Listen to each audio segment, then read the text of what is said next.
This is your News Source Evening Bulletin for today, Monday, the 14th day of June in the year 2021. I'm Gordon Mosley. Here's what we're tracking tonight. The government and the APNU-AFC opposition went head-to-head this afternoon in the Committee of Supplies in the National Assembly, as the government sought to justify spending of $1.3 billion to purchase vaccines. The government recently spent approximately $957 million for the purchase of 200,000 doses of the Sputnik V vaccine and $326 million for the Chinese Sinopharm vaccine. During the grilling of the costs attached to the purchase of the vaccines, opposition leader Joe Harmon cited a World Health Organization report. In that report, he said the cost cited is less than half of the cost that the Guyana government is paying for the vaccines. The health minister explained that Guyana is not getting the vaccines directly from Russia, but rather there was an arrangement in place with the United Arab Emirates, and it was through that arrangement that the vaccines were being purchased. Mr. Speaker, when I calculated it, it works out, Honorable Minister, for the Sinovac at $16 per shot. The Sputnik about $24 per shot.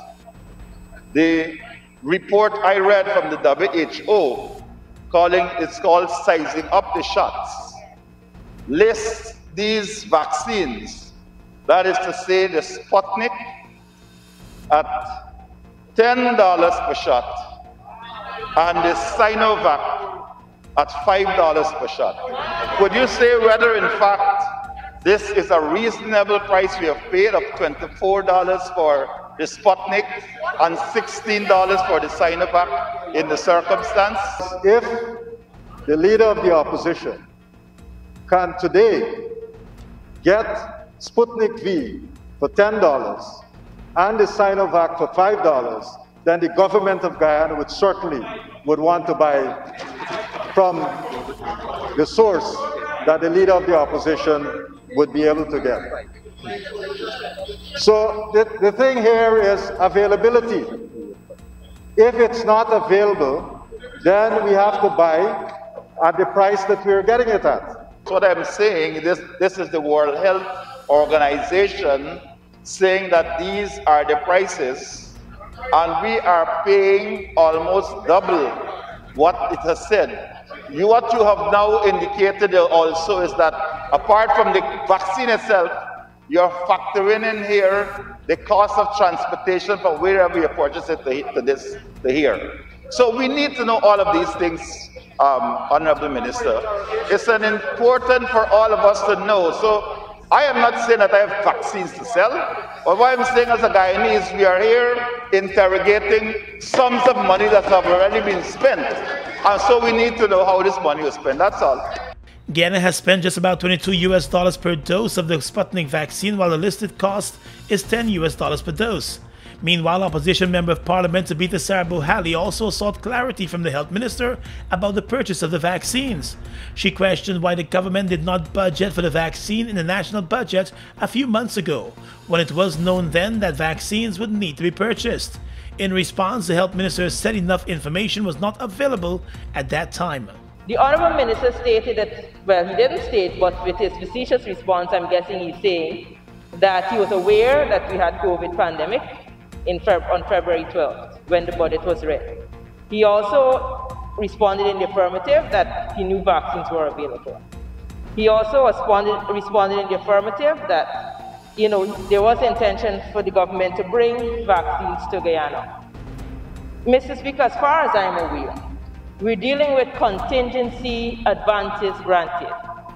And the FMAA Contingency Fund 413 says, the minister, when satisfied that an urgent, unavoidable, and unforeseen need for expenditure has arisen.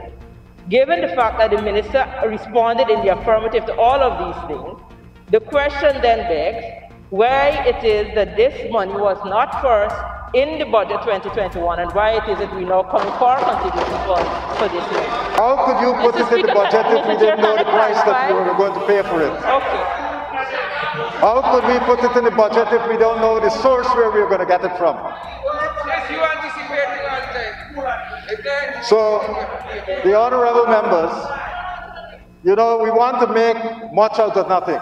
And the opposition MP said it was never the position of the coalition that vaccines must not be purchased. She said the opposition is seeking clarity on the spending and procurement process of the vaccines, since taxpayers' monies must be accounted for. Mr. Chair, I'm not sure if we're in the same room, but no one here on the opposition side is saying that vaccines should not be bought. No one here is saying that. That is not the premise of the question being asked. The reality is, Mr. Speaker, that we're dealing with budget. We're dealing with the money's taxpayers' dollars, and they must be accountable for them. Mismanagement will not be tolerated in this House. And so if the minister is aware that we have COVID-19, if the minister had intentions of getting vaccines, on February 12th, I was aware of the cost of the vaccines for those. So that means he should have been aware of that. That means it could have been budgeted in the 2021 budget. Not come and say that it's unforeseen. It's not unforeseen because we know. The government launched a nationwide vaccination drive several weeks ago in its efforts to get more people vaccinated against COVID-19. More news coming up in a moment.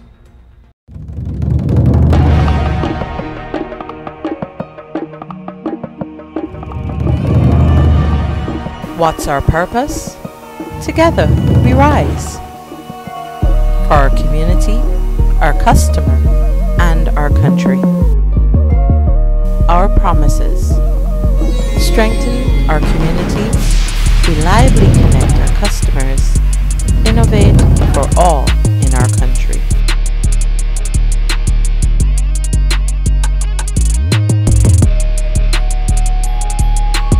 Together we rise.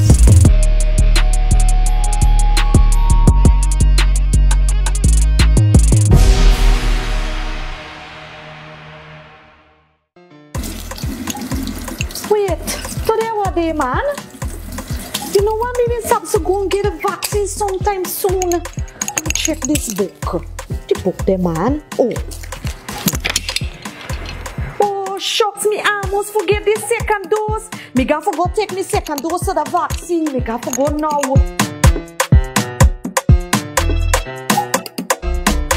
So doctor, the first vaccine me take in a bit hot, right? But me hear say that them say the second one does hot. You go hot?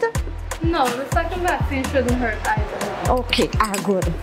It is very important that all of us take our second dose. Why? Because with the first dose, usually the people who get protection, only 68% of them. If we all take the second dose, that number rises to about 95%. So it is very, very important that once you've taken the first dose, it's good to take the first dose, but then you must go on to take the second dose. Let us protect ourselves and protect the people around us, our loved ones, friends, and family. I'm Dr. William Ndukro, the past PAHO WHO representative and presently the project director for the Mental Health Suicide Study.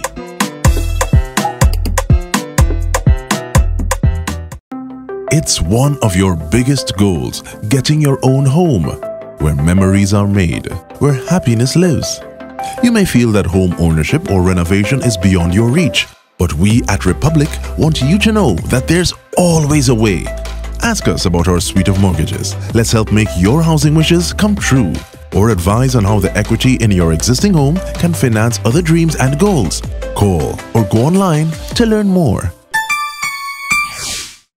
GWI introduces CAP, their customer assistance promotion that offers massive discounts. For a limited time, get 50% off all reconnection fees and another 50% off your entire bill. If your service was removed or you've reconnected on your own, GWI is offering yet another 50% discount off all tampering and replacement fees.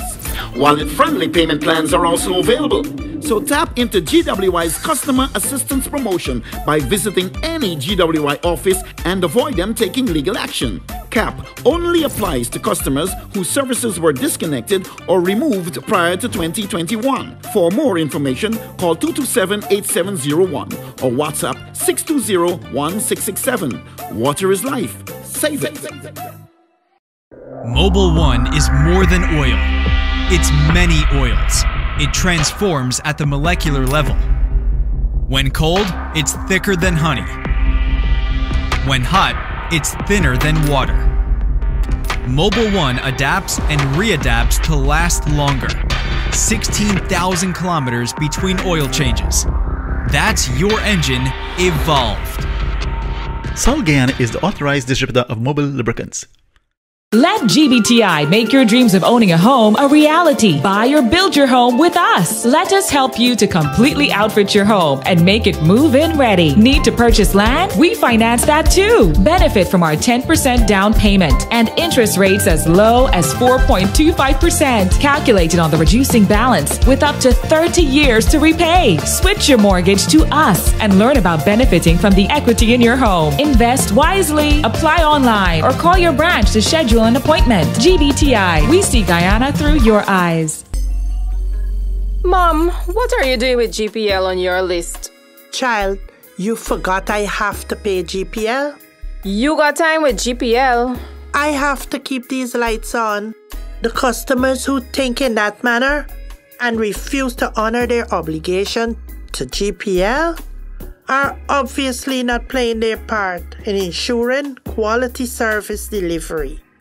So, I will continue to pay my GPL bill on time, every time. I recognize the value of your point, Mom. You were right.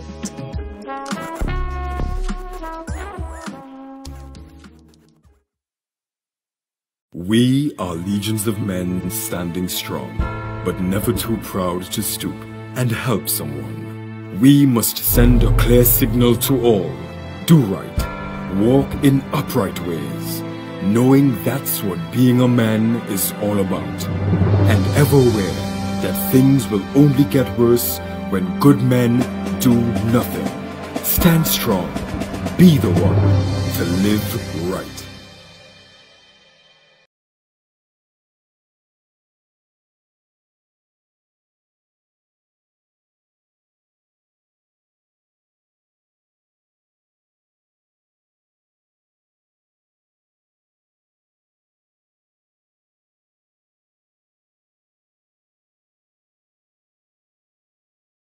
Three persons died on the spot and 3 others, including a young baby, are in serious condition following an early morning smash-up at Fort Wellington in Berbice. The 3 dead persons were identified as 23-year-old taxi driver Carlos Edwards, 61-year-old retired policeman Hukum Chan Parmanand, and 36-year-old Shabana Latif. The dead taxi driver's baby and a girlfriend are among the injured. A police report of the accident explained that the taxi driver was driving during an early morning heavy downpour of rain when he lost control of the vehicle and slammed into a power pole before crashing through a fence. The vehicle flipped over several times before coming to a halt in a nearby drain. Persons in the area rushed to the assistance of the injured, and the fire service had to be summoned to assist in cutting apart the mangled car. An investigation of the deadly crash is on the way tonight. Region 10 remains in shock this evening following the death yesterday of Douglas Gittins, the Region 10 Vice Chairman, who passed away yesterday morning at the Upper Demerara Regional Hospital after losing his fight against COVID-19. Gittins was admitted to the hospital on Friday after complaining of feeling unwell and testing positive for COVID-19. In the past 3 weeks, he was busy in the Kakwani area assisting with flood relief efforts. Gittins celebrated his birthday 2 weeks ago. A shocked Regional Chairman Darren Adams told News Source that he last spoke with Gittins early yesterday morning when he called him from the hospital. The Region 10 Chairman remembered Gittins as a man of the people, who he said was always out in the community looking into the needs of citizens who elected him to office. The two were friends since primary school and entered the active world of politics around the same time a few years ago. Gittins' death sent shockwaves across the region, with scores of persons on social media sharing their disbelief and shock. Gittins was also a teacher at the Mackenzie High School for several years. Teachers and students of the school, as well as many of his former classmates, have also taken to social media to express their disbelief and sympathy. At the end of May, Gittins got his first dose of the Sputnik coronavirus vaccine and was due for his second shot of the vaccine at the end of the month. The Ministry of Health has reminded persons that they only become fully immunized after taking both doses. Gittins is the second councillor at the Region 10 RDC to die from COVID-19. A few months ago, a councillor for the People's Progressive Party Civic, Jem Narine, passed away after she tested positive for the virus. In a statement last evening, opposition leader Joe Harmon said that Gittins was a tireless worker. He said his positive personality and contribution to the advancement of Region 10 will be sorely missed, and the void he leaves will be a challenge to fill. Well, the Regional Health Office in Linden has launched a house-to-house campaign to get more residents of the community vaccinated against coronavirus. While the Region 10 community continues to lag behind the rest of the country with the number of persons vaccinated, the spread of the virus has been increasing steadily in the region, especially in the town of Linden. In the past 2 weeks alone, more than 100 new cases of COVID-19 have been recorded in the region. The house-to-house vaccination campaign started in the Amelia's Ward housing scheme yesterday. Amelia's Ward, which is located in Mackenzie, has a population of more than 8,000 people. Regional Health Officer Dr. Gregory Harris told News Source that the initiative is to basically capture persons who have a busy work schedule and those who may have found it difficult to get to a fixed site. He said the house-to-house initiative will also provide an opportunity for persons to have a one-on-one discussion with the health teams about a vaccine to clear the doubts and myths that are being spread. Only 13% of the adult population of Region 10 has been vaccinated, leaving the region in last place when it comes to vaccinations across the country. Both the government and the opposition have hosted vaccination campaigns of their own in the region to encourage more persons to get vaccinated, but the numbers have only tricked up slightly. The regional chairman, Darren Adams, said the region has already lost too many of its citizens to COVID-19, and persons need to now take a more active role in safeguarding themselves. Since the first case of coronavirus was recorded in Guyana back in March 2020, Region 10 has recorded more than 1,300 cases of the virus with 34 deaths. There are more than 160 active cases in the region currently, with 156 of those persons in home isolation. With some citizens still hesitant about getting vaccinated against COVID-19, the Minister of Health told the National Assembly today that there has been no case in Guyana of any fully vaccinated person dying from the virus. Facing questions from the opposition about the COVID-19 vaccines, the health minister said while there is the case of someone who received the first dose and later got infected with the virus and died, there has been no case of anyone who received both doses falling ill or dying from the virus. That since we have been vaccinating people in Guyana, no one that has received both doses of their vaccine, meaning that they have been fully vaccinated or fully immunized, no one has died. Dr. Anthony also said persons need to remember that you only become fully immunized after both doses, and therefore all the precautions should still be followed after the first dose. When you have your first dose of the vaccine, it doesn't mean that the vaccine automatically starts working. It starts working, but you wouldn't reach the level of immunity after the first second after you got the vaccine. It takes time for your immune system to produce antibodies, and that you have enough antibodies in your body to be able to fight off the virus. In many cases, it takes between 14 to 21 days after the first dose for you to have enough antibodies in your system to fight off any virus. And hence, at that point in time, or sometime a little bit later, that is why you are given a booster shot, the second dose. So people can get sick if they still do not maintain the wearing of masks, if they are not keeping their social distance. Guyana continues to see an increase in COVID-19 cases and deaths. Today, the Ministry of Health reported on 4 more COVID-19 related deaths, taking the total number of deaths to 430.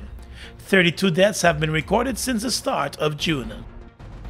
More than a month after floodwaters started to inundate several parts of the country, President Irfan Ali has formally declared the floods a national disaster. In a gazetted proclamation of the floods as a national disaster, it was noted that more than 28,000 households in the country have been affected by flooding. Some of those households have seen water entering the homes, while in other cases, domestic animals and livestock have been left in distress, while farmlands have been completely inundated. Last week, President Irfan Ali indicated that the government will be seeking international help to assist in the flood relief efforts. All 10 administrative regions in Guyana have reported flooding.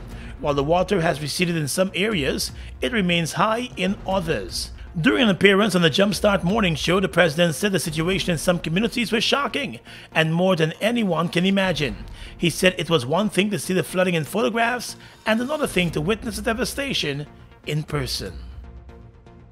As floodwaters remain constant in several communities across the country, the Civil Defense Commission, which has been leading the flood response and relief efforts, believes that the country will need regional and international support to adequately respond to the needs of the flood-hit areas and assist them in their recovery. In a statement, the CDC noted that while the Guyana floods have been classified as a level 2 disaster, indicating that the national capacity to respond is not overwhelmed but external help is needed, the situation in some regions can be classified as level 3, which would allow for more international support.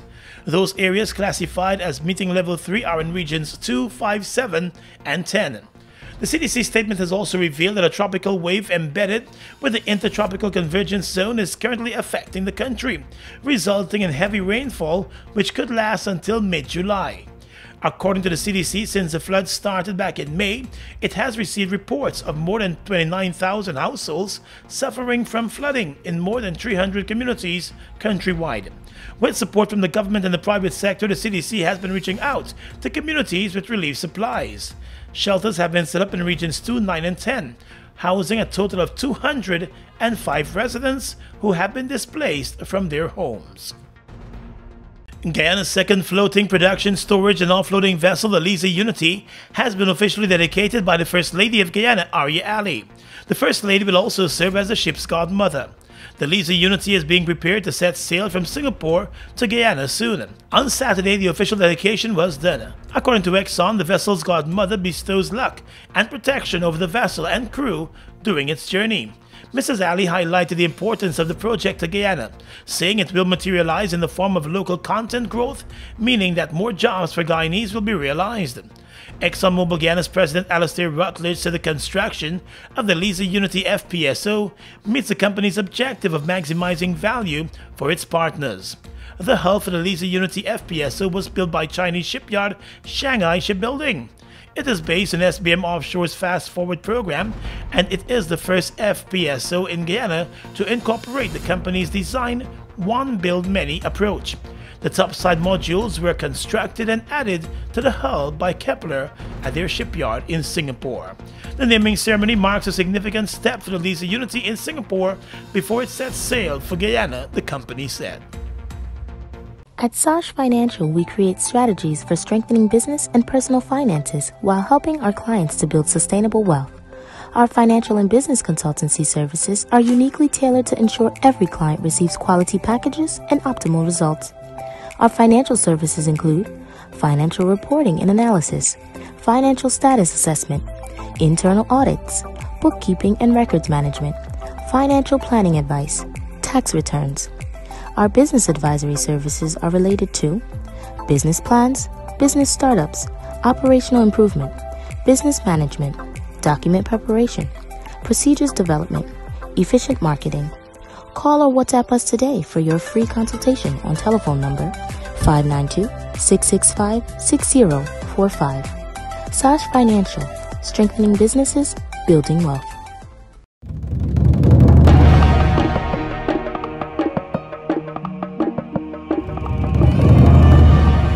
What's our purpose? Together we rise. For our community, our customer, and our country. Our promises: strengthen our community, reliably connect our customers, innovate for all in our country.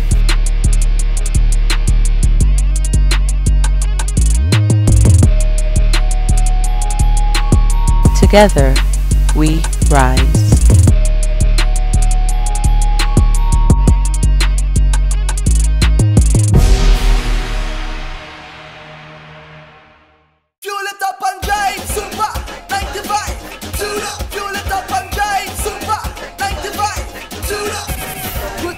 Fuel system, boy. High mileage and performance, boy. Guy Oil Super 95 gasoline gives you more reasons to drive and is available at 56 service stations nationwide. For affordable price, high performance, and high mileage, choose Guy Oil's Super 95 gasoline. Fuel it up and drive!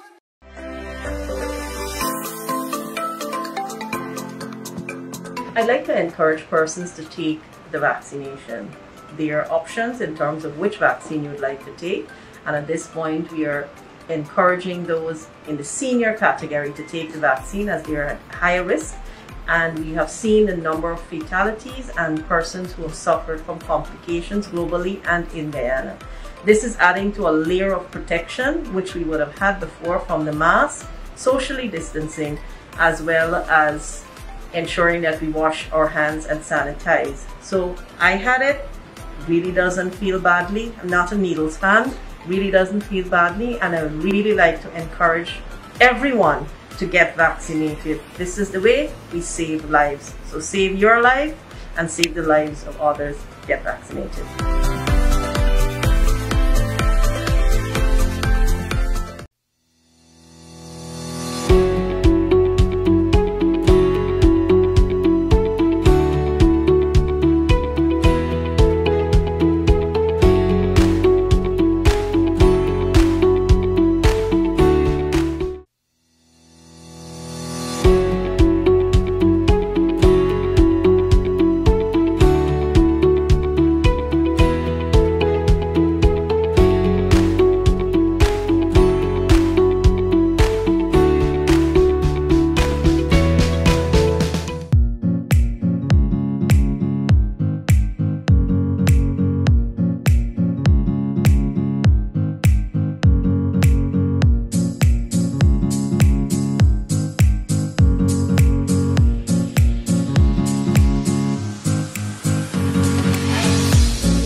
Across the region tonight, the Celebrity Millennium cruise ship returned to Barbados today on its second cruise, 4 days after 2 passengers on last week's inaugural cruise, since the sector reopened, tested positive for COVID-19. Those 2 guests who shared a stateroom on the cruise, which sailed from St. Martin on the 5th of June, were positive during their retesting in Aruba last Thursday. In a pre-sale release last week, the cruise line said that all guests aboard the vessel were required to show proof of vaccination and a COVID-19 test within 72 hours of departing St. Martin for the 7-day cruise, which made port stops in Barbados, Aruba, and Curacao. Routine testing had also reportedly been done at every port throughout the week-long cruise. About 500 passengers were on board, with more than 95% fully vaccinated, as well as a fully vaccinated crew. Children who could not yet receive vaccinations were required to show negative COVID-19 tests. Police in Nicaragua have detained 5 more prominent opposition figures in what critics say is a crackdown on opponents of the country's president. Several former allies of longtime President Daniel Ortega were among those arrested yesterday. Police accused them of inciting foreign interference in Nicaragua's affairs, among other crimes. 12 senior opposition figures, including 4 presidential hopefuls, have been arrested in recent days. Opposition to Mr. Ortega, who is currently serving his 4th term in office, 3 of them consecutive, has been growing in the past years. In 2018, mass anti-government protests swept through the country, but were met with a violent police response. Hundreds were killed and thousands were injured in the clashes between the protesters on one hand and the security forces and pro-government militia on the other. And finally tonight, international news. NATO leaders meeting for a summit in Brussels have warned of the military threat posed by China, saying its behavior is a systemic challenge. China, they said, was rapidly expanding its nuclear arsenal and was very opaque about its military modernization and was cooperating militarily with Russia. The NATO chief Jens Stoltenberg warned China was coming closer to NATO in military and technological terms, but he stressed the alliance did not want a new Cold War with China. NATO is a powerful political and military alliance between 30 European and North American countries. It was established after World War II in response to the threat of communist expansion. And that's your News Source Evening Bulletin for tonight. I'm Gordon Mosley reporting and encouraging you to stay safe.